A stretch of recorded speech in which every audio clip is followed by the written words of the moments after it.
Maraming mga hadlang para ang tao tumahimik at lumigaya. Maraming mga balakid. People have great enemies and challenges.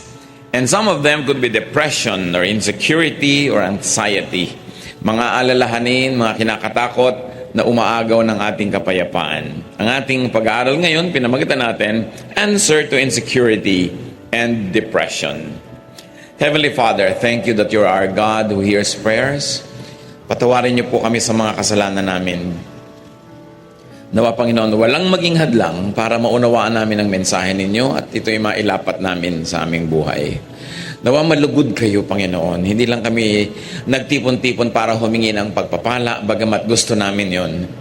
Nagtitipon-tipon din kami, Panginoon, para sama-samang magpasalamat sa inyo, magdala ng handog sa iyong paanan, pasalamat at nais namin, Panginoon, bigyan kayo ng kaluguran. Nawa ang amin pong mga puso na nagpapasalamat, nagpupuri, ay magbigay ng kaluguran sa inyo. Bless your people, O God. Heal our infirmities, strengthen our weaknesses, at nawa yung kaliwanagan nyo ang siyang maging liwanag ng buhay namin. Teach us, hold us by the hand, and we like to follow you. Protect us from lies and falsehood. Protect us, O Lord, from all the negative forces that try to steal our happiness, our joy away from us. May you be the speaker. Use your servant only as your instrument. Speak to your people. Accomplish your agenda for us today, O God. Lift up your name, and may your people go home blessed by you. We praise you. We thank you, asking you to speak in the name of your Son, Jesus. Amen. Ano po ba ang napakaraming mga concerns ng tao? What are some of people's grave concerns and fears? Most of those fears come from our basic needs. People have to exist, people have to live. We worry about our food, our drink. There's a grave fear of hunger and thirst, even to those people who have lots of money and savings. Iniisip natin kung minsan, baka marami tayong pera pero wala tayong mabili. Baka ma-deplete yung resources ng planeta, baka magyera, baka may pumutok na bulkan, makatang mga supply, etc., etc. We worry about shelter. And many people have this fear of homelessness, though some of them have probably multiple homes. Maraming takot ang tao na may kinalaman sa kanyang pangangailangan, especially for protection and safety. People are afraid. Natatakot tayo sa kapwa-tao, natatakot tayo sa mga hayop, mga insekto, natatakot tayo sa kulog, sa kidlat, sa bagyo, sa baha, sa El Nino, sa La Nina, sa mga bulkang sumasabog, kung ano-ano pa. And of course, people fear death. And the fear of death is on top of many people's lists of grave concerns. Yun yung mga basic needs natin. Pero hindi lang naman yun ang need ng tao. People are also sometimes bothered by what you might call intermediate needs. The need for acceptance. Sometimes you have everything pero hindi ka sikat, hindi ka paborito, wala kang masyadong kakilala o kaibigan, at yun ay malaki ring problema ko minsan. We need affirmation. Dapat natin nadidinig, very good, you are welcome, ang ganda mo, ang ganda ng damit mo. Hindi tayo sapat na nasisiyahan na gusto natin ang itsura natin, kailangan gusto rin ang kapwa natin. We need affirmation. And we need comfort. Physical comfort, spiritual and emotional comfort. Because of these needs that sometimes go unmet, many people have trouble and people lack peace. Then there are the so-called higher needs. Aside from all that, people also need peace. Minsan nasa iyo na lahat, pero magulo yung kalooban mo, hindi ka tahimik, parang nababaliwala ang lahat. Parang kuminsan nasasayang ang mga accomplishment, ang mga naipon, ang mga kuminsan kasikatan pa, pag ang tao hindi matahimik, walang kapayapaan. Higher needs might also include our need for righteousness. Dapat nating laging maalala, dapat tayong makumbinsin na tayo'y tama, na natutuwa sa atin hindi lang mga tao, pati ang Diyos. Because we have such a thing as fear of evil. Fear of our own demons. Fear of results of wrongdoing. Kaya maraming mga tao sa kanilang guilt, sa kanilang hirap ng loob dahil sa mga maling ginawa na alam nila, hindi rin masaya sa buhay. Because we have fear of punishment for wrongdoing, and many people are also obsessed with fear of going to hell. Those kinds of fears. Higher needs also include the needs of our spiritual life and eternal life. Kailangan natin ng eternal bliss. Hindi tayo kontento na masaya dito sa buhay, kumpleto ang pangangailangan. Kailangan masaya rin tayo at nakakatiyak ng pupuntahan ng ating espiritu, na tayo'y ligtas, na tayo'y babalik sa Diyos. People need assurances of heaven after this life. Papaano ang lahat-lahat ng yan matutugunan? Ang dami. May physical need, may emotional need, merong spiritual need, merong social need. At kung i-grade pa yan ng mga sociologists and psychologists, meron siyang basic, may intermediate, at merong higher needs. What is God's answer to man's grave insecurity and depression? Kuminsan ang tao, ang ganda-ganda, pero may insecurity pa rin. Ang yaman-yaman, may insecurity. Kung minsan, sikat na, kulang pa rin sa kanya. Ano ang sagot ng Diyos? At isa sa mga sagot niya na nasa Biblia, Psalm 23, verses 1 to 6. The Lord is my shepherd, I shall not be in want. He makes me lie down in green pastures. He leads me beside quiet waters. He restores my soul. He guides me in paths of righteousness for His name's sake. Even though I walk through the valley of the shadow of death, I will fear no evil, for you are with me. Your rod and your staff, they comfort me. You prepare a table before me in the presence of my enemies. You anoint my head with oil. My cup overflows.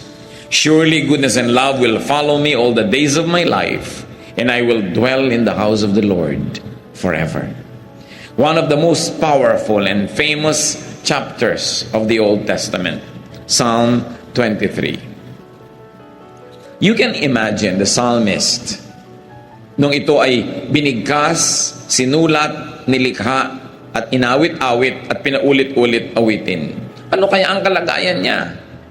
Maaring siya ay isang mananampalataya na siguradong-sigurado sa kalagayan niya sa Diyos, at inisa-isa lang niya dito kung ba't siya sigurado. Inilistan niya para malaman ng iba, marinig ng iba, at nang tulad niya, maging sigurado rin sila sa kanilang mga buhay. Pero pwede rin baligtad. Pwedeng isa rin itong mananampalataya na hindi sigurado. Nag-aalinlangan, nangangapa, nai-insecure. At sa kanyang mga pagbubulay-bulay, sa kanyang mga araw, gabi ng takot, lungkot, pangamba, nerbiyos, hinanap niya ang maaring maging dahilan para siya magkaroon ng kapayapaan. At anong kanyang ginawa? Ipinaalala niya sa sarili niya kung sino siya. At kumbaga siya ay tupa kung sino ang kanyang pastol. At inisa-isa niya ang dapat niyang maalala at maisip para mawala ang kanyang takot, lungkot, pangamba. So maaari itong mag-apply kahit kanino sa atin. Kung kayo yung secure na secure sa buhay, recite this, sing this, memorize this, share this with people so that they too may be like you. Secure, quiet, peaceful, happy, contented. Pero kung kayo naman yung kabaligtiran, insecure, afraid, bothered, troubled, upset, anxious, stressed, etc., etc., dapat ding gawin, pag-aralan ang chapter na ito, memoryahin, bigkasin, isa ulo, isa isip, isa buhay. At kung dinadalaw tayo ng ganung mga uri ng mga takot at pangamba, mulit-muli balikan, alalahanin, kantahin, tulain, basahin itong Psalm 23. Ano yung mga pinag-usapan nating nagpapahirap ng loob ng taong pangangailangan niya? Food, drink, and shelter. Basic needs. Anong sagot ng Panginoon? Psalm 23:2. He makes me lie down in green pastures. He leads me beside quiet waters. Para sa mga tupa, wala namang mahalaga kundi damo at tubig. Kaya lang ang mga tupa sa Israel, kung merong dapat ma-insecure na mga tupa, sila yon. Kasi most of Israel is a desert or was a desert. So konti ang damo. At lalong konti ang tubig. Isa lang ang ilog doon yung Jordan. At kung makikita nyo yung Jordan, sasabihin nyo, anong klaseng ilog to? Ang liit-liit, ang payat-payat at maputik. At hindi naman kalakihan na ilog ito. Yun na yung inaasahan ng buong bayan ng Israel na magdidilig sa kanilang mga halaman. Yun na yung pinupuntahan ng bawat tupa para uminom. Pero sabi nitong tupang nangangamba at na-insecure, pinapaalala niya sa sarili niya kung sino ang Panginoon. Sabi niya, "Oh God, you let me rest in fields of green grass. You lead me to streams of peaceful water." Pababa po kasi yung terrain ng Israel at itong Jordan na ito ay patungo sa Dead Sea. Kaya may mga bahagi ito na magulo kasi bumababa, may mga bato-bato. Ang mga tupa ayaw nilang uminom pag ang tubig ay gumagalaw, umaagos, lalo't lumalagaslas o rumaragasa. Kahit nauuhaw na sila, hindi sila dudukwang sa tubig na gumagalaw. Kailangan peaceful water. Yung walang kagalaw-galaw. Kaya sabi nitong tupang to, hindi lang ako binibigyan ng damo ng Diyos. Pinahihiga niya ako, pinapagulong-gulong ako, naglulupagi ako sa napakaraming mga berdeng damo. At hindi lang yun. Hindi lang may tubig, tahimik yung tubig. Not only water to drink, but the way I want to drink my water. Peaceful. Pinapaalala niya yun. Green pasture, you must remember, is also a shelter. Isang napakasarap na pahingahan at lugar kung saan ang mga tupa ay hindi lang kumakain, nakakapagpahinga pa sa sariwang damo. God gives not only the basics, but also abundance. Anong sabi ng Psalm 23 verse 5? You prepare a table before me in the presence of my enemies. You anoint my head with oil, my cup overflows. You treat me to a feast with my enemies watching around me. Dapat nating sariwain ang isang kaugalian sa Israel para lalo na tayong magandahan sa verse na ito. Ang mga desert dwellers, mga nakatira sa mga tent, pag may mga dumadaan at kanilang tinanggap sa kanilang tent at pinakain, sumalo sila doon sa tent. Tulad ng ginawa ni Abraham nung dumating ang Diyos at yung mga kasama niyang anghel. Hindi naman sa loob ng tent yun Outside the tent, merong extension yung tent para lang huwag mainitan yung nakaupo dun sa labas sa carpet at hindi yun sa loob ng tent para presko. Doon nagpapakain yung mga may-ari ng tent na yan. Sa maliliit na mga dulang, kumisan nilalatag lang nila doon sa carpet yung kakainin nila. At kitang-kita ng ibang mga tent dwellers, may bisita pala si kapitbahay kasi hindi sa loob kumakain. Ang ibig sabihin nun, pag ako'y may bahay, pinakain kita at sumalo ako sa iyo, walang pwedeng gumalaw sa iyo sa lahat ng mga taga rito. Dadaan muna sila sa akin. Sabi nga ng matatanda, dadaan muna sa ibabaw ng aking malamig na bangkay bago sila makarating sa iyo. So anong ibig sabihin? Na yung shepherd prepares a feast for you in the presence of your enemies. Sinasabi ng ating shepherd, walang makakagalaw sa kanya mga tupa na hindi mo nadadaan sa kanya. At willing siya na ibigay maging ang kanyang buhay to protect us from our enemy. Of course, we have earthly, worldly enemies, but more than that, we have our spiritual enemy, Satan.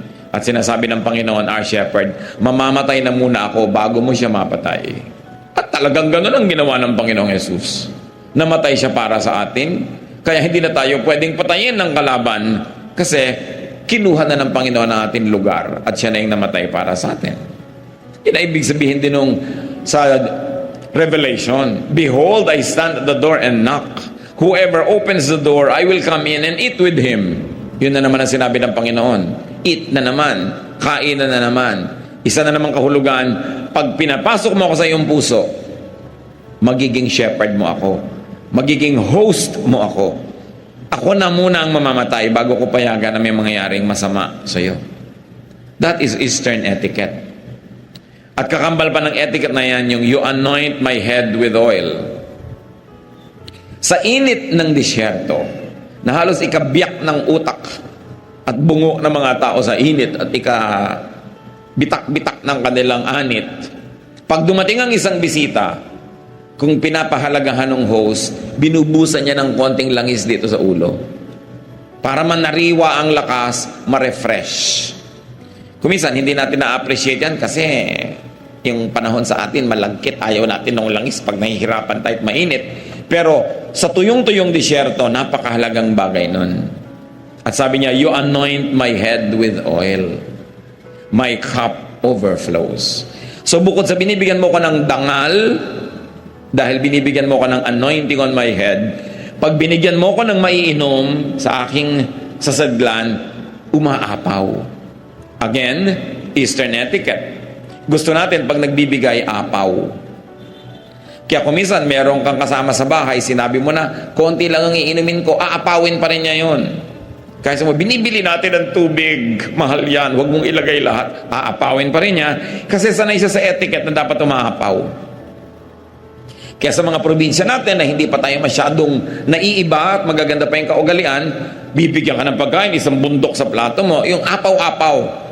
Ganon kasi ang magandang kaugalian sa silangan. Ang context kasi niyan, there's always famine, there's always hunger, there's always poverty. So ipinapakita sa'yo sa pagmamahal ng tao na ang daming binibigay sa'yo, sobra-sobra. Ibig sabihin, hindi ka pinagdadamutan. Kaya sa Luke 6:38, ang sabi, give and it will be given to you, a good measure, pressed down, shaken together, and running over will be poured into your lap. So yun daw, apaw-apaw, sobra-sobra ang ibibigay sa iyo, ganun din magbigay ang Diyos.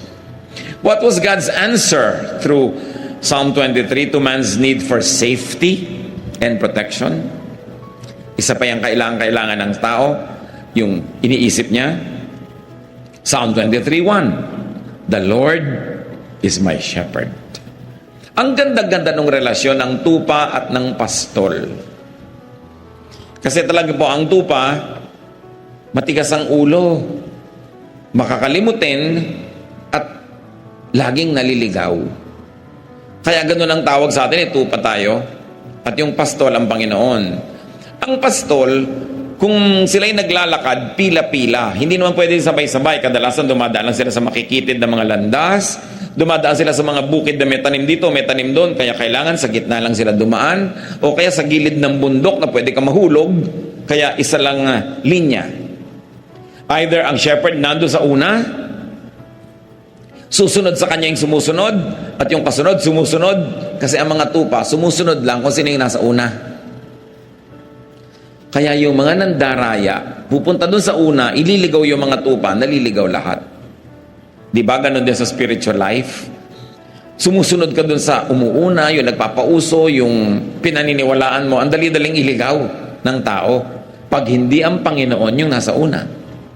Pwede rin na ang shepherd nasa dulo. Nasa malayong dulo siya ng pila. Kaya kung naglalakad sila, yung nangungunang pinagkakatiwalaan na tupa, yun ang mangunguna sa daan nila. Nasa dulo naman yung shepherd kasi baka may mga lions, may mga mababangis na hayop na gustong kainin yung nasa dulo. O baka yung mga nasa dulo, pag hindi nabantayan, maligaw, magkamali, wala nang makakaalam. So madalas nasa dulo yung shepherd.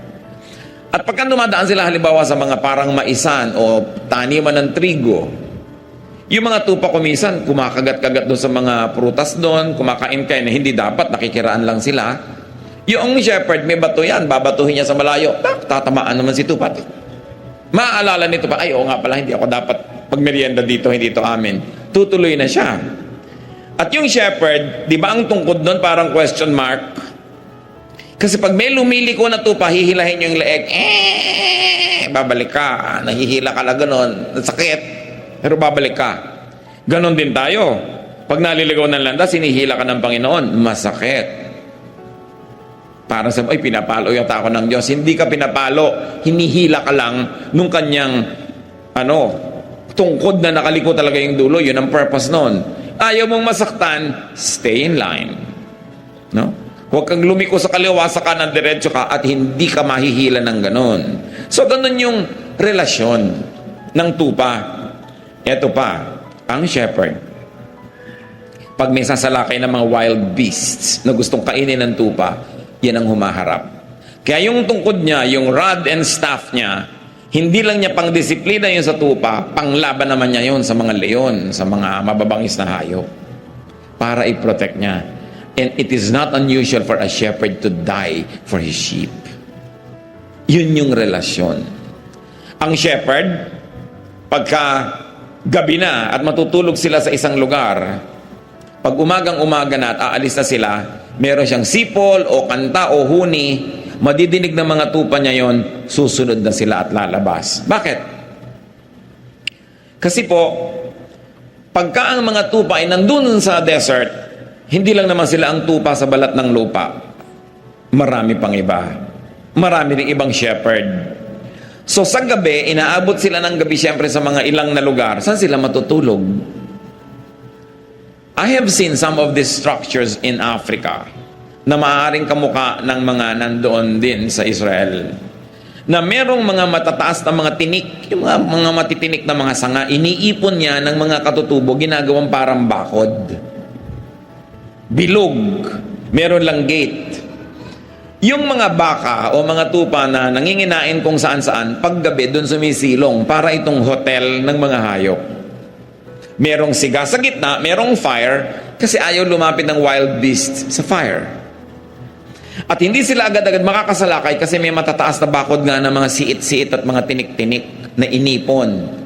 Ngayon, ang mga tupa at mga pastol, nagkakasama-sama sa loob ng iisang ganong silungan or hotel. Nagbibigay sila ng konting bayad doon sa may-ari nun, pero paggabi, halo-halo sila doon. Yung matatalinong mga shepherd, umagang-umaga pa lang, madilim pa lang, aalis na siya at ang kanya mga tupa. Bakit? Kasi sa gabi humahamog o umuulan. Maaaring yung mga konting mga lupa na parang korting palanggana na yung porous, yung kanyang lupa, hindi bumababa agad ang tubig. Maaaring sa gabi nakakatch ng konting ulan yon. At yung mga damo, konting ulan lang, tumutubo bigla. So ang gusto ng shepherd, pag umagang-umaga, silang mauna doon sa tubig. Kasi pag nag-inom na yung tupa niya, ubus na yon. Yung mga huling gumising, maubusan na. O kaya sila yung nakakain sa konting damo. So yung marunong na mga shepherd, madilim pa lang, meron siyang sipol na signal sa kanyang mga tupa. Lahat ng tupa niya, kahit may kahalong ibang tupa doon na nagtulugan kung saan-saan, pag nadilig yung sipol niya, makikita yung anino niya, lumalabas na ng gate, susunod sila lahat dahan-dahan. Kaya dapat yung tupa, alam niya yung boses ng kanyang amo.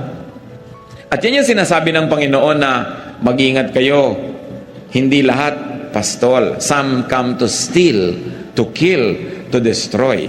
Kasi meron mga fake na shepherd, fine-fake nila yung sipol o yung huni o yung tawag nung shepherd, at pag yung mga tupang iba, nalin lang niya, nagsunuran sa kanya sa palabas, patay sila. Huli sila at ibebenta sila para katayin. Kaya dapat yung tupa, kilala niya ang kanyang shepherd. Ma-appreciate natin lahat ang mga talinghaga ng Panginoon tungkol sa tupa at sa shepherd. Kasi ganoon din tayo mga kapatid. Pag hindi natin talaga kilala ang tinig ng Panginoon, nadadaya tayo ng maling tawag. Nadadaya tayo ni Satanas, nadadaya tayo ng ating emosyon, nadadaya tayo ng ating mga desires, ng ating greed, ng ating lust. And before we know it, we followed a wrong shepherd at tayo napupunta sa matadero at tayo kinakatay, nasasaktan, pinapahirapan, pinapatay. Kaya napakahalagang unawain para appreciate natin yung the Lord is my shepherd. Yung Lord na namamatay para sa akin, yung Lord na ipagtatanggol ako, hindi ako dadayain, mamahalin ako, gumagawa ng paraan para ako pakainin, painumin, ipagtanggol, walang iba kundi ang Panginoon. At sabi sa Psalm 23 verse 3, He guides me in paths of righteousness for His name's sake. Or because of His name, because of who He is, He guides me. According to His name, according to the meaning of His name, which is shepherd, He guides me. Hindi niya ako lilitsyonin o kakainin. Hindi niya ako ipapahamak kasi ang pangalan niya, shepherd. At siya ang aking shepherd. Psalm 23 verse 4, Even though I walk through the valley of the shadow of death, I will fear no evil. For you are with me. Your rod and your staff, they comfort me. Yung pinag-uusapan nating tungkod niya. Ano pa ba ang hihigit sa kamatayan na nakakatakot? Wala na. I may walk through the valleys as dark as death, sabi noong tupa, but I won't be afraid. You are with me. And your shepherd's rod makes me feel safe. Pag nakikita nung tupa, yung daladala nung shepherd na tungkod, sabi niya, yan ang gagamitin niyang pamalo sa mga kalaban. Yan ang gagamitin niya pang protect sa akin. At kahit dumaan ako sa pinakamadidilim na mga libis, kahit dumaan ako sa hirap ng buhay na parang wala ng katapusan, kahit dumaan ako sa sakit na parang wala ng ginhawa, kahit masuot ako sa pagbuhol-buhol na problemang parang hindi na maaayos pa, sabi ganon, hindi ako matatakot. Hindi yung problema ang titingnan ko, hindi yung leon, hindi yung mabangis na hayop, hindi yung dilim ang titingnan ko, yung shepherd ko at yung hawak niyang tungkod. At pag yun ang tiningnan ko, mawawala ang aking takot. Because the shepherd is bigger than any beast. The shepherd is bigger than any problem. The shepherd is more brilliant than any darkness. Natatakot ka lang naman pag ang tinitigan mo yung dilim. Pag ang tinitigan mo yung mababangis na hayop. At katulad ni Pedro, nung tumitig sa mga alon at sa hangin, doon natakot, doon lumubog. Kaya pinipili mo ang iyong tititigan. Sasabihin mo, you are with me. What does it mean that the shepherd is with us? That he has compassion. You are with me. Kakampi kita. Hindi lang kita kasama, kakampi pa kita. At nakakapagbigay yon ng lakas ng loob. Sabi, your rod and your staff comfort me. Anong klaseng comfort? Pag nakikita ko yan, lumalakas ang loob ko kasi alam ko, yan ang sagisag ng iyong kapangyarihan. They give me a sense of security. At tungkol pa rin sa mga insecurities, sa pinag-usapan na natin, Psalm 23 verse 5, you prepare a table before me in the presence of my enemies. Walang makakagalaw sa akin. At hindi lang yon, iniestima mo ako, pinapahalagahan, there is great acceptance here and affirmation. You anoint my head with oil, my cup overflows. So there's comfort, and there's honor, and there's dignity. Ibang klaseng shepherd dito. Ganun siya mag-alaga sa kanyang mga tupa. What else is God's answer to man's need for peace of mind? Diba pinag-usapan din natin, kailangan natin yan. Verses 2 to 3, He makes me lie down in green pastures.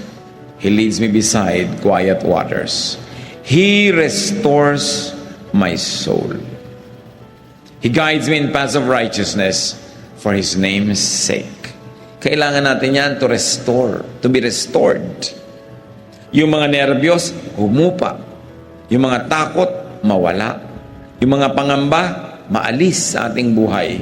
At tayo ay matahimik. At itong sinasagisag nung green pastures. It does only feed, it also refreshes. It also empowers. Quiet waters. Pag nagbigay ang Panginoon, hindi lang tubig pero magulo nga, tahimik. And the Lord restores my soul. Emotional, spiritual rest. Just thinking of the Lord and remembering who He is already gives you the greatest therapy. What is God's answer to man's need for righteousness? Well, human beings, as we have said, need to be righteous. To feel righteous and to be treated as righteous. Psalm 23:3, He restores my soul. He guides me in paths of righteousness for His name's sake. So we become righteous because the Lord leads us. Yung nauuna siya, sumusunod tayo. O nauuna tayo pero nandun siya sa likod, binabantayan niya tayo, kinakawit niya tayo para bumalik. Pag nagkakamali tayo, nagiging righteous tayo by doing the right thing. But more than that, through the work of Jesus our shepherd, nagiging righteous tayo by faith. Dalawang paraan para maging matuwid, banal, malinis. One, magpakatuwid ka, magpakabanal ka, magpakalinis ka. Do it, accomplish it through hard work. Pwede yon. When all else fails, pag kinulang, charge to the cross. Because by believing in Jesus as your Savior and Lord, your belief makes you righteous. Yan ang tinatawag nating saved by faith. Righteous, made righteous by faith. At napakalinaw ng teaching ng New Testament dyan, mga kapatid. Pag nananalig ka kay Jesus, nagpaligtas ka kay Jesus, Panginoon at tagapagligtas mo siya, yon biglang magiging righteous ka sa tingin ng langit. Kahit ang totoo, tad-tad ka ng kasalanan. Pero pinagsisihan mo, tinalikuran mo, nagpahugas ka sa dugo ni Jesus, righteous ang tingin sa iyo ng Diyos. Kasi hindi na yung kasalanan mong nakikita, yung dugo ni Jesus na ipinanghuhugas sa iyong kasalanan. So, two ways to be righteous, by doing it or by receiving righteousness through faith. At ang tunay na mananampalataya, ina-apply pareho yon. You know that you are made righteous by faith, but you also do what you can up to your utmost so you could be actually righteous by works, not only righteous by faith. Pagkasama, magkakambal, ginagawa pareho. And because of that, the true believer remembers the blood of the Lamb, the shepherd that became the lamb. Biruin nyo yung mga imagery na yan. Ang Panginoong Hesus na shepherd, siya yung naging lamb. Para yung mga lambs tulad natin, yung flock, huwag nang mamatay. Siya yung namatay para sa atin. At pag naalala mo yon, He restores your soul. Pag sumusunod tayo sa katuruan ni Jesus, He guides us in righteousness. All because of what His name means. What is God's answer to man's need for eternal life? For assurance of heaven? Psalm 23 verse 4. Even though I walk through the valley of the shadow of death, I will fear no evil, for you are with me. Kahit dumaan ako sa kamatayan o sa mga halos ikamatay ko ng mga karanasan, alam ko kasama kita. At kung loobin mo, Panginoon, na mabawian ako ng buhay, alam ko, sa isang saglit, sa isang kisap mata, I will be there with you in a much greater state of spirituality. Because I will no longer be confined to this physical body. Kaya ang sabi nitong flock na ito, I will fear no evil. The evil of death, the threat of death, the evil spirits that scare me with death, I will fear no evil. Why? Because you are with me. And because of all of this, Psalm 23 verse 6, surely goodness and love will follow me all the days of my life, and I will dwell in the house of the Lord forever. Nakakatiyak yung tupa na dahil kilala niya ang kanyang shepherd, he or she will dwell in the house of the Lord forever. Dahil saan siya dadali ng shepherd niya? Sa house of the Lord. Sa eternal life, in the presence of God, our Father, our Creator. Sabi niya, surely goodness will follow me. What goodness? Whose goodness? God's goodness. I may not always be good, but God's goodness will always be with me because He is my shepherd. And God's love, I may not always be loving, but God's love will prevail. God's stubborn love will keep loving me, even though there are moments when I become very unlovable. So I feel secure. At pwede ring basahin itong mga kapatid, dahil secure ako, dahil ang Lord ang shepherd ko, dahil nakakatiyak ako, surely goodness, and love, my love will follow me all the days of my life. In other words, I will not only be a recipient of God's love and goodness, but because of God's love and goodness to me, I will also be a dispenser and a giver and a channel of goodness and love to others. Bakit pa nga naman hindi magiging loving and good kung secure ka naman sa Panginoon? Bakit ka magiging madamot kung alam mo naman na ang Panginoon ang nagbibigay sa iyo at kung ibinigay mo sa tamang paraan sa mas higit na nangangailangan, alam mong papalitan ng Panginoon? So, goodness and love will follow you everywhere you go. Because you know who you are. Alam mo na ang shepherd mo ang Panginoon, may hanap ka niya ng tubig, may hanap ka niya ng pagkain, may hanap ka niya ng kanlungan, ipagtatanggol ka niya, magiging mas mabait ka ngayon. Kaya lang naman tayo kumisa nagiging mabangis kasi natatakot tayong maubusan. Pero kung wala na yung takot mong maubusan, mapagbigay ka na. Dapat. Kaya ka lang naman kumisan makasarili kasi akala mo wala na, baka magutom ka. Kung alam mong may shepherd ka, magsishare ka. Wala nang dahilan yung mga taong nananalig sa Panginoon, nakakatiyak ng buhay na walang hanggan, at nakakatanggap ng mga blessings sa buhay na ito, wala nang dahilan para ka maging maramot. Para hindi maging mapagbigay, mapagpatawad, kasi nakatanggap ka rin ng pagpapatawad ng Panginoon. Wala nang dahilan para maging masungit ka pa sa iba, samantalang puro kabaitan ng Diyos ang tinatanggap mo. Walang dahilan para hindi ka maging katulad ng iyong shepherd. Kaya sabi, surely, goodness and love will follow me all the days of my life. I will always receive goodness and love from God, and I will always give goodness and love to my fellow men. I will be a little shepherd to other people. Walang mas mataas sa pagtanaw ng utang na loob sa ating shepherd, kundi sa maging munting mga shepherd din tayo sa iba. Ang pinakamabisang pagpapasalamat sa Panginoon ay yung ibahagi din natin sa iba yung tinatanggap natin sa Kanya. Napakainam na isipin yon sapagkat may dahilan ka naman to be secure. And I will be in the house of the Lord forever. How do we receive God's answer to man's needs? Paano yun mangyayari? How do you receive God's solution to the problems? How do you receive God's blessings? Nasa verse 1 ang sikreto. Psalm 23 verse 1. The Lord is my shepherd.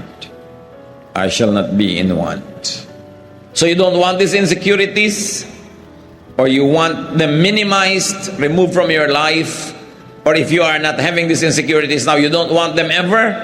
Make God your shepherd. Make God your leader, protector, and provider. Kuminsan kasi mali yung sinusundan natin. Mali yung Diyos natin. Mali yung ating shepherd. Kung kani-kanino tayo nakikinig, nagpapa-impluensya, nervyos tuloy yung inaabot natin, insecurity, fear. Make God your shepherd.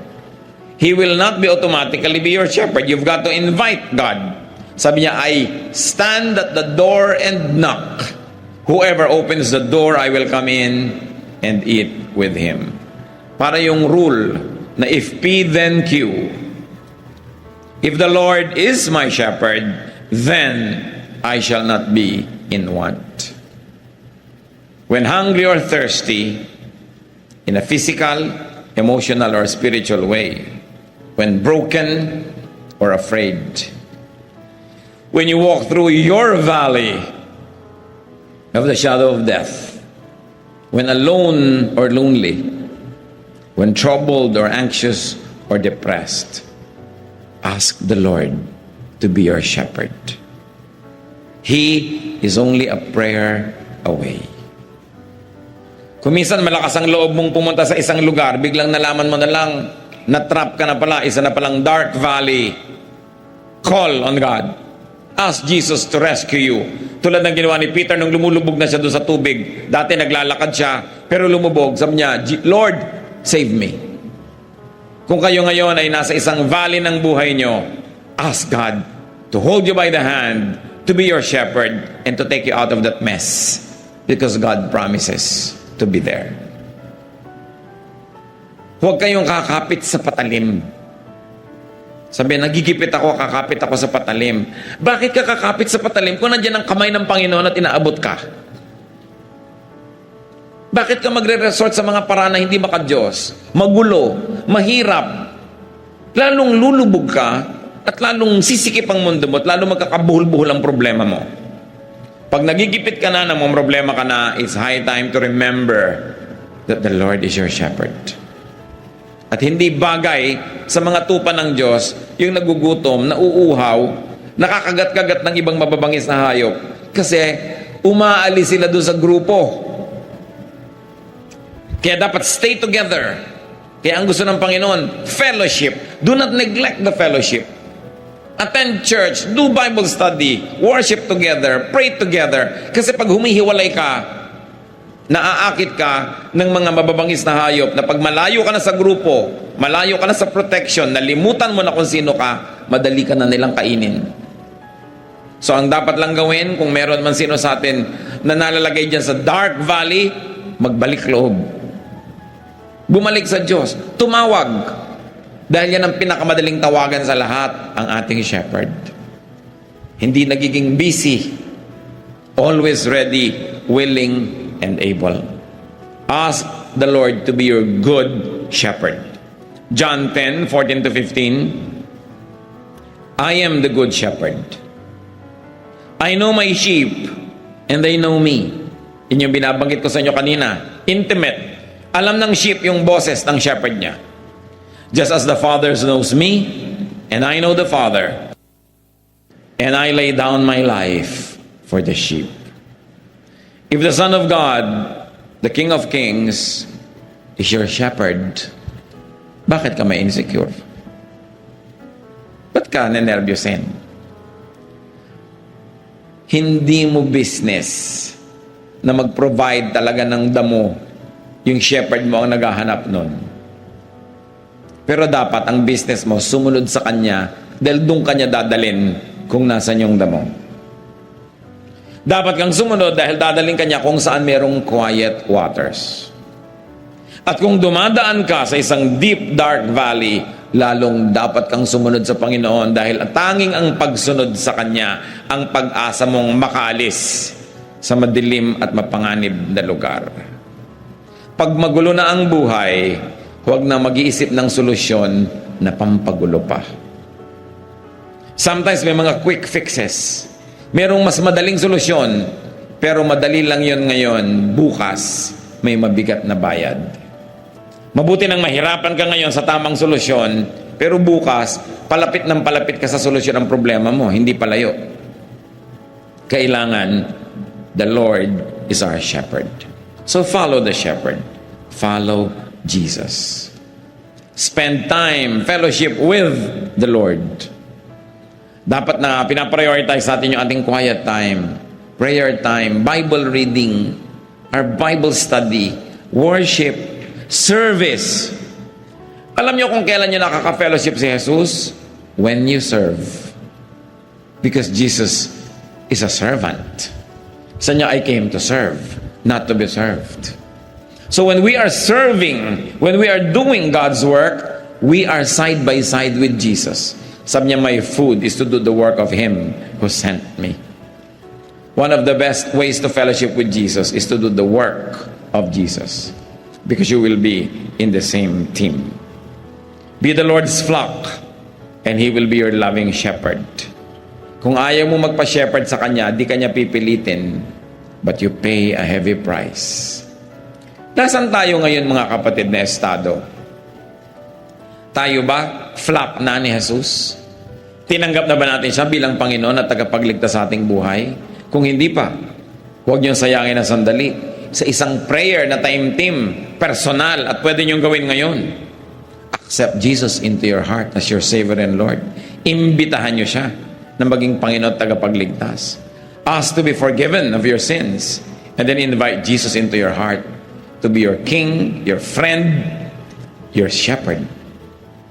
Kung nagawa nyo na yan, mga kapatid, flock ka na ng Panginoon, nasan ka?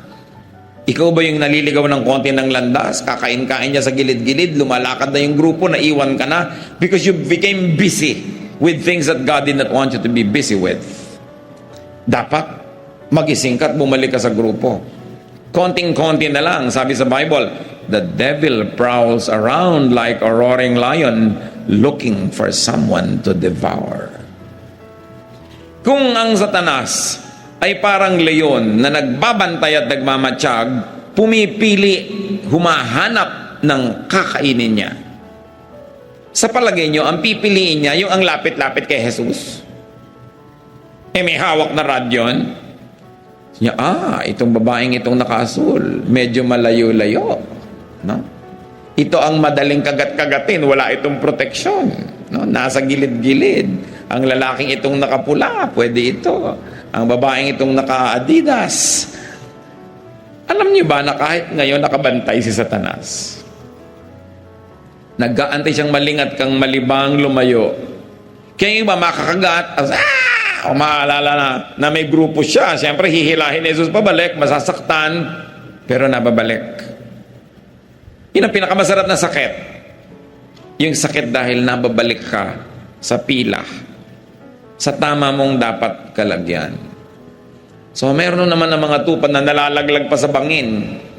Hirap na hirap si Jesus na bumaba doon at kunin siya. At alam niyo yung good shepherd, iniiwan niya yung marami, binabalikan niya yung isa. So utang na loob, huwag mo naman pagurin ng Diyos.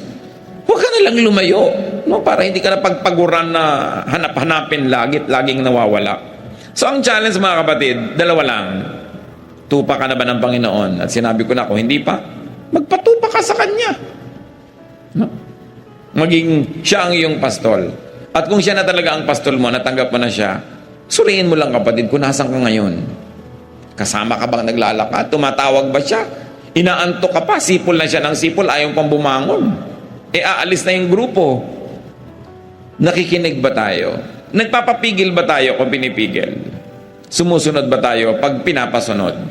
Ama namin sa langit, salamat sa mga paalala. Ayaw namin na magkaroon kami ng mga takot, pangamba, insecurity. Lagi mong ipaalala sa amin kung sino kayo. Kung sino ang iyong anak na si Jesus sa aming buhay. Na siya ang aming pastol. Hindi namin trabaho magpaulan, hindi namin kaya yun. Hindi sa amin nakaatang yung paghahanap ng tubig para sa amin. Pero ang assignment namin, sumunod. At sa pagsunod namin, doon namin makikita yung tubig, yung damuhan, yung pahinga. At doon kami makakaalis sa madidilim at mga madadawag na lugar. Ituro mo sa aming maging masunurin sa iyong anak na si Jesus. Magbulay-bulay tayo mga kapatid kung meron tayong mga katigasan ng ulo. Bilang tupa, gusto mo pa ikaw masunod, hindi yung pastol. At habang lahat ay nakayuko ngayon, may mga nais ako'y panalangin. Kinausap ka ng Panginoon ngayon, pinapunta ka dito, hindi yan aksidente. Para kahimukin. Kung meron kang pagmamatigas, ayaw mong sumunod kay Jesus. Ito na ang panahong isuko yun. At nasa ganon, kung nasa madilim kang lugar, maakay ka na palabas. O kung wala ka at patungo pa lang doon, maakay ka pa iwas. O kaya nahulog ka sa bangin, mahawakan ka at mahila pa akyat. O kaya madala ka doon sa safety. Madala ka sa green grass, sa quiet waters. Kapatid, kung ikaw, alam mo na may pinagmamatigas sa Panginoon, pero gusto mo nang isuko ngayon, ayaw mong sayangin itong mensaheng ito at paalala. Stand up where you are and I'm going to pray for you. Sabihin natin, Panginoon, tumatayo ako. Praise God. Sa inyong mga tumatayo, tama yung gawin. Huwag magmatigas. Today, when you hear His words, do not harden your hearts as in the rebellion. The Word of God is preached to bless us. Pero kailangan nating buksan ang ating puso. Kailangan tayong magpakumbaba.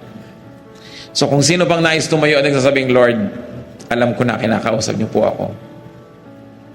Sa bagay, matagal ko na namang alam yun. Pero ngayon, ayoko nang makipag-contest. Ayoko nang magmatigas. Gusto kong sumuko. Maliit o malaking bagay, pareho rin ang effect nun. Nalalayo tayo sa protection. Nalalayo tayo sa grass, sa water, sa rest.